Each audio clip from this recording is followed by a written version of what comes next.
Ndagusuje cyane kandi nguhaye ikaze ku Ibendera TV. Pasiteri Ngaga James Maina uvugwa gukorana na Illuminati ni muntu ki? Urubuga rwa Nyarwanda mu nkuru yarwo yo kuwa 2 z'ukwezi kwa 2 mu mwaka 2013 ifite umutwe ugira uti abahanzi 21 bo muri Afurika bavugwaho gukorana na Illuminati. Dushyira uyu mupasiteri ku mwanya wa 15 w'abagize uru rutonde.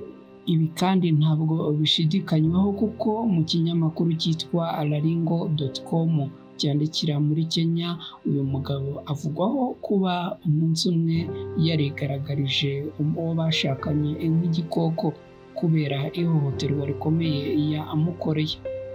None uyu mugabo uvugwaho kuba ari umugwizatunga ukomeye akavugwaho gukorana na Illuminati ni muntu ki?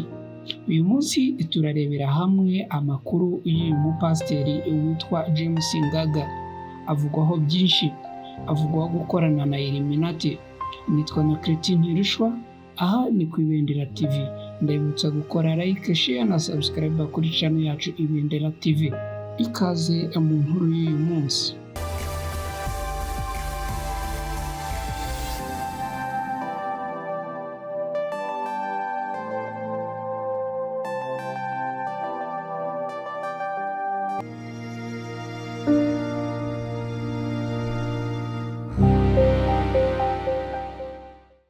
Pasiteri Ngaga James Maina avugwaho kuba yarishe umugore we akamutangaho igitambo muri Illuminati.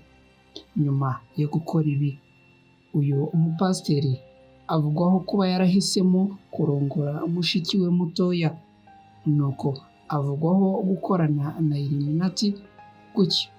Uyu mupasiteri avugwaho kuba kandi akomeye kuko ayoboye itorero ryitwa Evangelical Center ribarizwa mu gihugu cya Kenya. Nubwo bamwe batunga amaso bakageza kure bakavuga ko uyu mugabo akorana na Illuminati, ariko avugwaho no kuba umuvugabutumwa ukomeye kandi ukundwa na benshi, akaba anavugwaho gukora ibitangaza byinshi. Pasiteri Ngaga yatangije iri torero ryitwa Evangelical Center mu mwaka w'1992. Ubu rimaze imyaka 31 yose.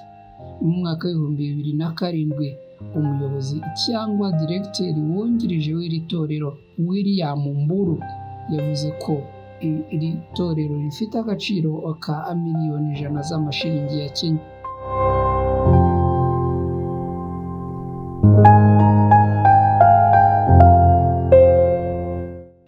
Mu mwaka w'2020 Pasiteri Ngaga yari afite imyaka 67. Ni ukuvuga ko mu mwaka w'2023 ubu afite imyaka 70. Bikaba biteganyijwe ko mu mwaka w'2030 azaba ari mu bapasiteri bafite izina ribyibushye bavuzweho gukorana na Illuminati kandi bafite imyaka myinshi, kuko azaba afite imyaka 77 yose.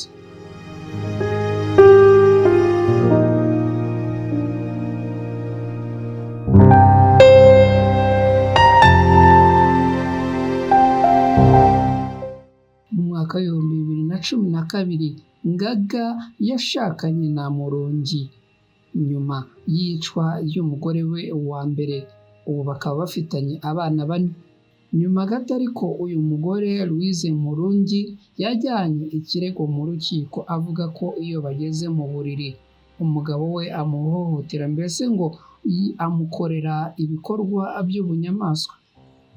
Avuga ko nyuma yo guhohoterwa bitandukanye uyu mupasiteri ngo yaje guhindura serire z'urugi kugira ngo uyu mugore atongera kwinjira mu nzu. Ibi ngo byaje gutuma yerekeza kwibera kwa mama we.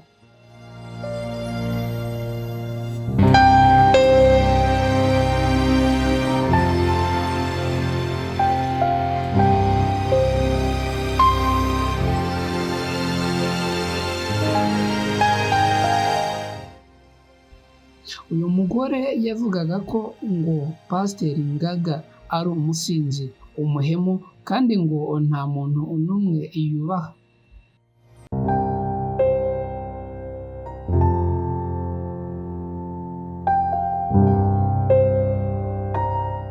Uyu mupasiteri ni umukire cyane biturutse kuri entreprise ye ivugwaho gucuruza imodoka za okaziyo muri Kenya. Afite hoteli yitwa Sun Hill ihenze kandi iherereye ku muhanda wa Nairobi Nakuru.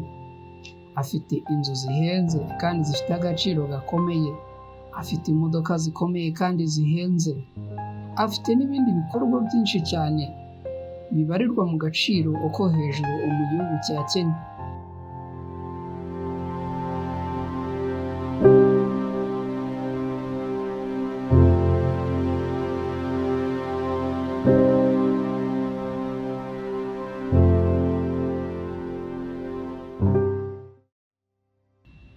Abantu bakunze gukurikiranira hafi iby'uyu umupasiteri, ibikorwa bye, uburyo yigisha n'ibindi byinshi, bavuga ko nta gushidikanya uyu mugabo ngo yaba akorana na Illuminati, akaba ariho avana ubutunzi, akaba ariho avana ibitangaza agenda akora mu nsengero ndetse n'ahandi hirya no hino.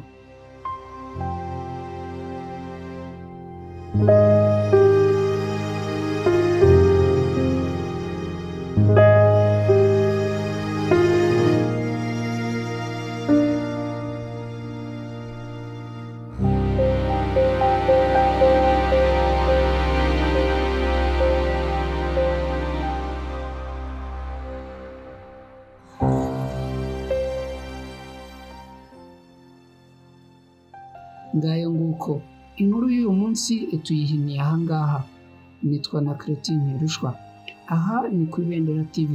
Ndabibutsa mwese kubana natwe mu nkuru tubategurira tukanazibagezaho, mubana natwe mukora like, share na subscribe kuri channel yacu Ibendera TV. Ndabashimiye cyane mwese, mugire amahoro n'amahirwe.